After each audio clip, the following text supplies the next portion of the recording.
The Young and the Restless spoilers, Wednesday, full the 8th of July, 2026. Welcome back to our channel, besties. Today is Tuesday, a beautiful day to dive into the absolute madness happening in Genoa City. We are so excited to unpack all the latest drama with you. So grab your favorite snack, get comfortable, and let's get right into the tea. You guys, I am deceased. Stop what you are doing right now. I am literally shaking and filming this while running errands because the sheer audacity of today's update has genuinely sent me into orbit. We need to talk about this now. I was mid-skincare, literally smearing a charcoal mask all over my rug when I saw what is about to go down, and I had to yeet my phone across the room. Send help. My soul has actually left my body. This is not a drill. This is cinematic mayhem of the highest order, and I am physically vibrating from the stress of it all. Like I am personally offended by these people, and half of this town is officially on my do not perceive list. We are not just watching a show, we are invested, and I am spiraling over their life choices. Wait, backtrack for a second, I missed a step. We have to talk about the absolute bloodbath that is the Abbott family right now. So basically, Patty Williams, who is genuinely the most unhinged villain to ever walk the streets of this town, literally stabbed Jack Abbott. Stabbed him on Friday, and then this delusional mastermind has the absolute nerve to try and frame Diane Jenkins Abbott for it. Did I say that yet? My brain is mush. Moving on. But seriously, the police are actually half believing Patty? Bestie, be for real right now. Patty has a rap sheet longer than a CBS receipt. She poisoned Summer Newman back in the day. She literally wore Emily Peterson's face, which honestly was a serve, but also terrifying. And she has been obsessed with Jack since the dawn of time. And the cops are like, maybe Diane did it. I am hyperventilating. It's giving major incompetence, and I am so done. Okay. Wait. I'm glitching. Okay, back to the main event. Kyle Abbott is straight up losing his mind, and I am totally living for it, but also terrified for him. The spoilers for Tuesday, July 7th, are telling us that Kyle is taking massive, bold action to protect his parents. Jack is fighting for his life after being brutally attacked. Diane is being framed after literally just escaping a hostage situation with that creepy doctor, Markham. And Kyle is basically saying, hold my iced coffee, I'm going in. He is taking control of the narrative, which is honestly so unhinged because Kyle is a corporate cosmetics boy, not a mob enforcer. But the boy is desperate, and desperation makes people do insane, chaotic things. And don't even get me started on the vibes of Kyle's revenge tour. If Kyle does something violent to Patty, which, let's be honest, we all kind of want to see, because she deserves it, after that yacht blackmail mess, it could totally backfire. The stakes are astronomical right now. If he touches one hair on Patty's head, it might validate Patty's victim narrative to the cops. Like, Kyle, bestie, you need to play 4D chess, not checkers. You cannot just go rogue when the police are already looking at your mother sideways. I am genuinely sweating thinking about Kyle doing something so impulsive that he ends up in a cell next to Diane. It would be a complete disaster class in crisis management. He is playing right into Patty's hands. Oh, hold on. I should have mentioned this earlier, but Tracy Abbott. Can we just take a moment of silence for the absolute queen of Genoa City? While Kyle is out here plotting physical vengeance, Tracy literally cornered Patty, pulled her hair, and screamed until Patty confessed that she stabbed Jack and that Markham was behind it. I am literally clutching my chest. Tracy, the sweet, soft-spoken novelist, went full vigilante. She dragged that woman by the roots, but Kyle doesn't know how to channel that elegant, terrifying rage. He's just pure chaos right now. I'm calling it Kyle's villain arc is about to go nuclear and manifesting a total dumpster fire by the next update. He is going to ruin everything Tracy just accomplished. Wait, do you hear that? I swear there's a weird buzzing noise in my car. Is that the AC, or am I just losing my grip on reality? Anyway, ignore that. Aesthetic choices, whatever. We need to pivot to the Chancellor Winters drama because I am physically vibrating from the audacity of Kane Ashby. Kane Ashby. This man is genuinely the most opportunistic, calculating, toxic, romantic on daytime television, and I cannot look away. So, backtrack. Kane literally blackmailed Lily out of control of Chancellor Winters by holding his bone marrow hostage to save Malcolm's life. He basically said, "Give me the company or your uncle dies." Vile.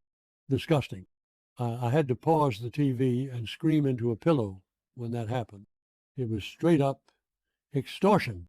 But now he is trying to play the ultimate hero boyfriend. I cannot even. The spoilers say Kane is going to completely shock Lily by offering Holden Novak a job at Chancellor. Yes, Holden. Lily's newly discovered, currently unemployed half-brother. Let's remember, Stephanie Simmons and Malcolm kept Holden a secret for decades, which is a whole other mess that I am still spiraling over.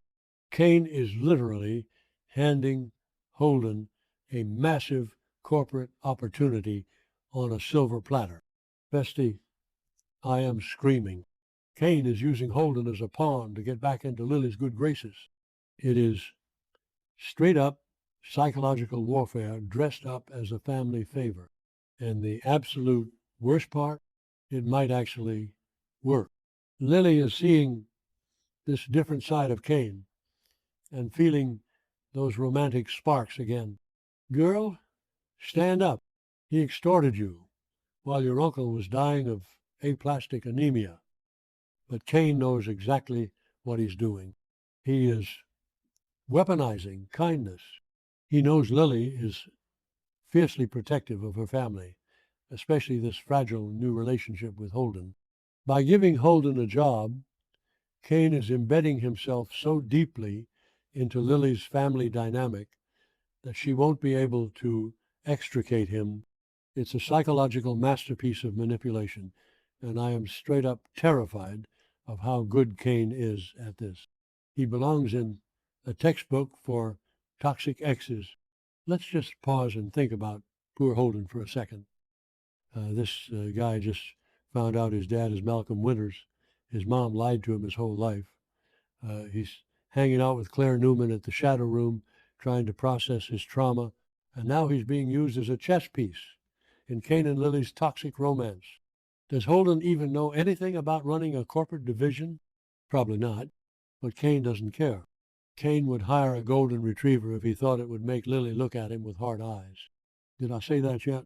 My brain is buffering again, but you get the point. Kane is a menace, and Holden is just collateral damage in this twisted love story. Okay, moving on. Because my blood pressure cannot take much more of Kane, we have to talk about Jill Abbott and Billy Abbott. You guys, I am literally unwell. Jill is basically looking at the wreckage of Billy's life and saying, "Hold my martini." We know Jill is not feeling well, her health is failing, and she is desperate to mend her fractured relationship with Billy. But because she is Jill Abbott, she cannot just go to therapy and have a normal conversation. Oh no, she has to use dirty, shady, unhinged tactics to force a reconciliation. I am genuinely sick to my stomach over this. It is so chaotic and messy. Let's remember why Billy and Jill are on the outs in the first place. Billy completely destroyed his relationship with Sally Spectra because Jill got into his head and made him question the paternity of Sally's baby. That exact meddling is what caused Sally to flee in a blinding rainstorm, crash her car, and tragically lose the baby. Billy is drowning in guilt, grief, and self-loathing, and he rightfully blames Jill's toxic interference. He is shattered. His soul is in a million pieces, and Jill's response to her son's soul-crushing grief, manipulation. Bestie, I literally cannot. The spoilers are teasing that Jill is going to use some highly questionable methods to bridge the gap. What is she going to do? Fake a heart attack? Threaten to cut him out of her will? Blackmail him with some corporate secret from Chancellor Winters? Genuinely, nothing is off the table with this woman. I am sitting here, physically gripping my steering wheel, wondering how low Jill will stoop. She is so desperate for her son's love that she is willing to emotionally extort him to get it. It's giving major I will destroy you to save you energy, and it is a complete emotional train wreck. She is officially on my do not perceive list alongside Patty, and Billy is in no state to fight back. He is a shell of a man right now. He just lost a child. He lost Sally. He is spiraling into a dark abyss of despair. If Jill comes at him with some underhanded scheme, wrapped in a bow of maternal desperation, he might just cave. They are the most toxic mother-son duo on television, and I am personally attacked by how much this storyline hurts my soul. I literally had to pause the TV and stare at the wall for 10 minutes, just processing the generational trauma of the Abbott family. It is too much. I am physically exhausted from caring this much. Wait, did I even mention how this all connects back to the grand finale vibes? I'm calling it right now, besties. This week is going to end in absolute flames. Kyle is going to do something drastically stupid to Patty that will jeopardize Diane's freedom and Jack's legacy, completely undoing Tracy's iconic hair-pulling interrogation. Kane is going to successfully trap Lily in his web of corporate romantic extortion, using Holden as the ultimate bait, proving that nice guys are actually just villains in disguise. And Jill is going to drag Billy back into her toxic orbit through sheer, unadulterated manipulation, breaking whatever is left of his fragile psyche. I am glitching. I am hyperventilating. I am officially unwell. And this show is my entire personality now, manifesting a total disaster class for all of them because we are invested and we are not okay. The stakes have never been higher. The tea has never been hotter. And my grip on reality is officially slipping. Send help, send snacks, and I will see you in the next update if my heart doesn't explode from the sheer drama of Genoa City first.